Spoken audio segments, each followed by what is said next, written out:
ایک چھوٹے سے گاؤں میں احمد نام کا ایک غریب مزدور رہتا تھا۔ اس کی زندگی پتھروں کو توڑنے اور اپنے بیٹے زید کے لیے روٹی کمانے میں گزرتی تھی۔ احمد کی بیوی کا انتقال زید کے 5ویں سال میں ہو گیا۔ اس دن کے بعد احمد نے خود کو اپنے بیٹے کے لیے وقف کر دیا۔ ایک دن زید نے احمد سے پوچھا، بابا کیا ہم کبھی امیر بن سکتے ہیں؟ احمد مسکرا کر بولا، بیٹا اللہ کے کرم اور انسان کی محنت سے سب کچھ ممکن ہے۔ اس رات احمد نے اللہ کے حضور دعا کی، یا اللہ مجھے میری حالت بدلنے کا حوصلہ دے۔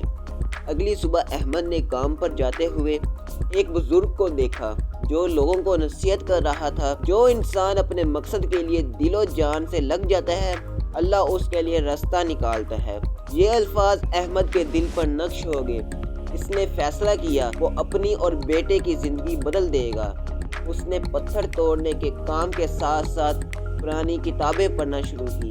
اس نے علم حاصل کیا اور اللہ پر یقین رکھتے ہوئے محنت جاری رکھی۔ وقت گزرتا گیا اور لوگ احمد کے علم اور محنت سے متاثر ہونے لگے۔ اس نے ایک چھوٹی سی دکان کھولی جہاں لوگ اس سے مشورہ لینے آتے تھے۔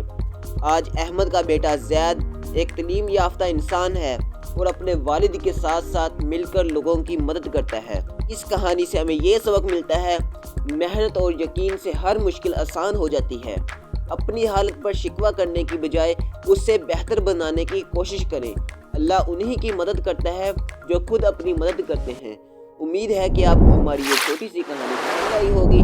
اسی کے ساتھ طلحہ اسلامی پوائنٹ کو سبسکرائب کریں اور ایسی ہی دل کو چھو لینے والی کہانیوں کے لیے ہمارے ساتھ جڑے رہیں۔ تب تک کے لیے اللہ حافظ۔